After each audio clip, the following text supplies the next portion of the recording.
देखिए, हमारा कहना सीधे सीधे यह है कि बलिया का जिला जेल जो है वह सिर्फ जेल नहीं है, ये अस्मिता का सवाल है। बलिया की तमाम स्मृतियां इससे जुड़ी हुई हैं और उन स्मृतियों से जो छेड़छाड़ करेगा निश्चित रूप से बलिया की जनता उनको माफ़ नहीं करेगी। चाहता हूं आपके माध्यम से बलिया बार के सभी सम्मानित सदस्यों से, इस जनपद के तमाम कला प्रेमियों से, इस जनपद के तमाम बुद्धिजीवियों से कि आप लोगों को सड़क पर उतर करके और अपनी स्मृति को, अपनी आन बान शान को बचाने के लिए संघर्ष करना पड़ेगा। यहाँ से सदर के विधायक हैं, उन्होंने चुनाव के समय जुहू बनाने का वादा किया था। उन्होंने गिनाने का काम किया था कि प्रत्येक दिन बलिया नगर विधानसभा को 15 करोड़ रुपया मिलेगा प्रत्येक दिन खर्च करने के लिए।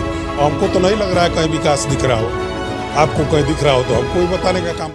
नमस्कार, मैं रोशन जायसवाल, आप देख रहे हैं बलिया आजकल। हमारे साथ नगर पालिका परिषद बलिया के पूर्व चेयरमैन और नगर विधानसभा क्षेत्र के पूर्व प्रत्याशी संजय उपाध्याय जी हमारे साथ हैं। बात होगी बलिया शहर के मुद्दों पर, लेकिन वर्तमान समय में आप देख रहे हैं कि जिला कारागार को स्थानांतरण को लेकर जिस तरीके से प्रतिक्रिया लोगों की आ रही है, ये बात करते हैं संजय उपाध्याय जी से। जिला कारागार के बारे में आप कुछ कह रहे थे। देखिए, पहले मैं आपको अपना परिचय बता दूं। मैं संजय उपाध्याय, अध्यक्ष जिला स्वतंत्रता संग्राम सेनानी उत्तराधिकारी संगठन, पूर्व अध्यक्ष नगर पालिका परिषद बलिया, पूर्व प्रधानाचार्य इंटर कॉलेज मझौआ बलिया। अभी आपने जेल की बात की, यह इस सरकार का फरमान कल हम लोगों को भी अखबार के माध्यम से पता लगा कि यहाँ से जेल के कैदियों को हटाया जा रहा है, वहाँ जेल बंद किया जाएगा। तो मैं कहना चाहता हूँ सरकार से और तुगलकी फरमान जारी करने वालों से कि बलिया जेल सिर्फ जेल नहीं है। बलिया का जेल हमारी अस्मिता से जुड़ा है, हमारे आन बान शान का प्रतीक है। हमारे तमाम सेनानियों ने अपनी कुर्बानी दी, चाहे राजकुमार बाग से लेकर के और चित्तू पांडे तक सब लोगों ने तमाम अंग्रेजों की यातनाएं सही उस जेल में। और 1942 में जब राष्ट्रपिता महात्मा गांधी ने भारत छोड़ो आंदोलन का नारा दिया तो यहाँ के बहादुर सेनानियों ने अपना बल दिखाते हुए और जेल के फाटक को तोड़ करके सेनानियों को आज़ाद कराने का काम किया। हमारी अस्मिता जुड़ी हुई है जेल से और अभी भी हर साल 19 अगस्त को हम बलिया बलिदान दिवस मनाते हैं। उन्हीं की याद में, उनकी स्मृतियों को हम नमन करते हैं और उनको याद में हम वहाँ से जुलूस निकालते हैं। बड़े अफसोस की बात है कि इस तुगलकी फरमान को जारी करने के पहले, अभी साल भर पहले, हमको जहाँ तक याद है, आप लोगों को बेहतर याद होगा कि प्रदेश के यशस्वी मुख्यमंत्री भी उस कार्यक्रम में भाग लिए थे। बलिया बलिदान दिवस में प्रतीकात्मक रूप से जेल का फाटक खुलता है 19 तारीख को और जनपद के राजनीतिक से लेकर के स्वतंत्रता संग्राम सेनानी आश्रित संगठनों से लेकर के तमाम जो लोग हैं सारे लोग उसमें हिस्सा लेते हैं और वहाँ से अपने पूर्वजों को, सेनानियों को नमन करते हुए उनकी स्मृति में पूरे शहर में भ्रमण करके और जहाँ जहाँ मूर्तियाँ लगी हैं उनको माल्यार्पण करके उनका आशीर्वाद प्राप्त करने का काम करते हैं। सर, ये आपका कहने था कि जहाँ मुख्यमंत्री हों, जहाँ डिप्टी सीएम ब्रजेश पाठक जैसे लोग 19 अगस्त 1942 की याद में आए हो, जिला कारागार 1942 क्रांतिकारी को, इतिहास को जिंदा रखा हुआ है। देखिए, हमारा कहना सीधे सीधे यह है कि बलिया का जिला जेल जो है वह सिर्फ जेल नहीं है, यह बलिया की अस्मिता का सवाल है। बलिया की तमाम स्मृतियां इससे जुड़ी हुई हैं और उन स्मृतियों से जो छेड़छाड़ करेगा निश्चित रूप से बलिया की जनता उनको माफ़ नहीं करेगी। और मैं आह्वान करना चाहता हूं आपके माध्यम से बलिया बार के सभी सम्मानित सदस्यों से, इस जनपद के तमाम कला प्रेमियों से, इस जनपद के तमाम बुद्धिजीवियों से कि आप लोगों को सड़क पर उतर करके और अपनी स्मृति को, अपनी आन बान शान को बचाने के लिए संघर्ष करना पड़ेगा। समाजवादी पार्टी का एक कार्यकर्ता होने के नाते निश्चित रूप से मैं प्रयास करूंगा कि इस पूरे प्रकरण से राष्ट्रीय नेतृत्व को अवगत कराया जाए और मुझे पूरा भरोसा है कि हमारा राष्ट्रीय नेतृत्व भी इसमें हमारा सहयोग करने का काम करेंगे। सवाल ये भी आ रहा है कि लोग ये कह रहे हैं कि जिला कारागार छोटा है, कम क्षमता का है, कैदियों की संख्या ज़्यादा है, आसपास आबादी है, जिला कारागार की हाइट कम है, मकानें ऊंची हैं, उस दृष्टि से, सुरक्षा की दृष्टि से जेल का स्थानांतरण किया जाना है। देखिए, सबसे बड़ी बात यह है कि तमाम जनपद ऐसे हैं जहाँ एक जनपद में 2-2 जेल है। मैं यह नहीं कह रहा हूँ कि आप नया जेल मत बनाइए, आप नया जेल बना दीजिए, कहीं भी बनाइए। आज तक आपने जगह तक नहीं फाइनल किया। हमारा इसमें कोई मतलब नहीं है कि आप नया जेल बनाएं कि न बनाएं। आप नया जेल बनाएं, निश्चित रूप से बलिया के विकास की बात है, उसका आपका स्वागत है, आपके सरकार के आदेश का स्वागत है। लेकिन हम लोगों को तो वो भी याद है कि यहाँ के जो वर्तमान मंत्री हैं इन्होंने कभी जुहू बीच बनाने का बलिया को सपना दिखाने का काम किया था।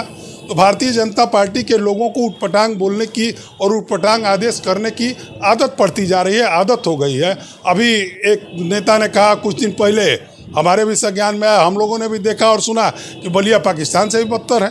तो समझ में नहीं आता है कि हम लोग कहाँ हैं और हम लोगों को ये लोग बताना क्या चाहते हैं। या तो हमारी अस्मिता से खिलवाड़ किया जा रहा है, हमारे मान सम्मान से खिलवाड़ किया जा रहा है, और इसको निश्चित रूप से बलिया का जो खून है वह बर्दाश्त करने के लिए तैयार नहीं होगा। चेयरमैन साहब, आप भी नगर पालिका परिषद बलिया के अध्यक्ष रहे हैं और आप भी चेयरमैन रहे हैं, 2 बार रहे हैं। आपकी नज़र में बलिया नगर पालिका क्षेत्र, शहर क्षेत्र बेहतर है या फिर कमी रह गई? देखिए, बलिया नगर क्षेत्र बहुत अच्छे तरीके से बसा हुआ है। यह बलिया का ही भाग्य है, सौभाग्य है कह लीजिए कि यहाँ सैनिटरी गलियाँ 30-30 फीट चौड़ी हैं। लोगों ने उसको कब्जा किया है, नगर पालिका को उसको खाली कराना चाहिए। हमने एक प्रयास किया और आपने देखा कि हमने बहुत कुछ शहर से अतिक्रमण हटाने का काम किया, लेकिन सिर्फ अपने स्वार्थ के लिए उल्टा सीधा बयान देना निश्चित रूप से यह बलिया के मान सम्मान के साथ खिलवाड़ करने का काम है। राजनीति में आप भी सक्रिय है। बलिया नगर विधानसभा क्षेत्र में क्या आवश्यकताएं हैं जो जनता को नहीं मिली? बात करें मेडिकल कॉलेज की, बात करें स्वास्थ्य व्यवस्थाओं की, आपकी नज़र में कैसा है? देखिए, मेडिकल कॉलेज खुलना चाहिए। हमने पहले ही कहा कि जिला जेल भी अगर बन रहा है तो यह बलिया जनपद के विकास की बात है। विकास से हम सहमत हैं, लेकिन हमारी अस्मिता से खिलवाड़ न किया जाए। हमारे पूर्वजों का, हमारे सेनानियों का, उनका जो इतिहास जुड़ा हुआ है उससे आप खिलवाड़ न करें, उसको यथाचित रहने दें, वह वैसे ही रहेगा। और जिस तरीके से प्रत्येक साल 19 अगस्त को बलिया बलिदान दिवस मनाया जाता है, जनपद के सभी बुद्धिजीवी, सभी समाज सेवी संगठन मिल करके उसको मनाने का काम करेंगे। उसमें तमाम जनपद के सभी अधिकारी भी मौजूद रहते हैं।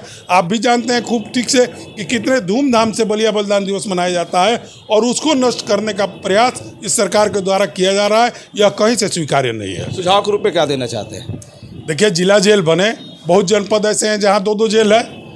बहुत जनपद ऐसे हैं प्रदेश में जहाँ शहर का अलग जेल है और जनपद का अलग जेल है। 2 जेल बना दे, लेकिन हमारी अस्मिता के साथ खिलवाड़ न करें। इसको बलिया का बुद्धिजीवी कतई बर्दाश्त नहीं करेगा। आपके कहने का मतलब जो जिला कारागार से आज़ादी के इतिहास जुड़ा है उससे छेड़छाड़ न करें। हाँ, यही कहने का मतलब है कि जो हमारी स्मृति जुड़ी हुई है, जो हमारे हम मानसिक रूप से जुड़े हुए हैं उस जेल से, उससे छेड़छाड़ न करने का काम करें।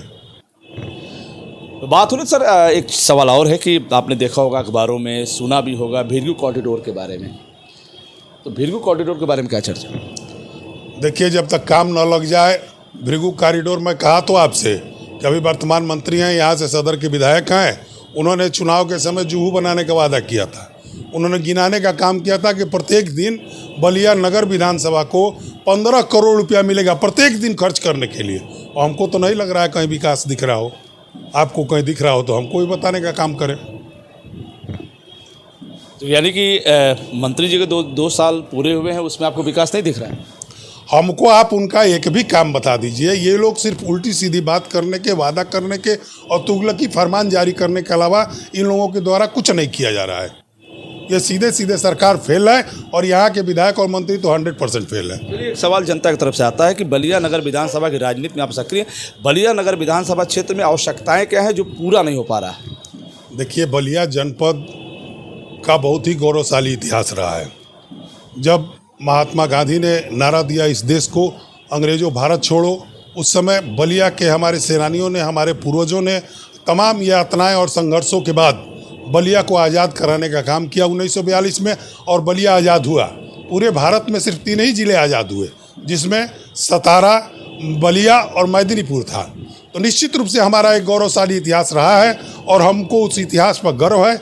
और बलिया का जितना विकास हो उतना कम है, लेकिन विकास सिर्फ बातों में होता है, विकास सिर्फ भाषण में होता है, कोई काम नहीं होता है। मेडिकल कॉलेज हम लोग बहुत दिनों से सुन रहे हैं, भृगु कॉरिडोर भी हम लोग सुन रहे हैं, हम लोग तो तमाम चीज़ें सुन रहे हैं। हम तो आपसे पहले ही कहे कि किसी ने हमसे वादा किया था चुनाव में कि हम जुहू बीच बनाने का काम करेंगे। जुहू बीच तो नहीं बना। शहर में जब बारिश हो रही है तो शहर की जो बदतर स्थिति हो रही है, आप देख रहे हैं, लग रहा है कि पूरा शहर ही जुहू बीच बन गया।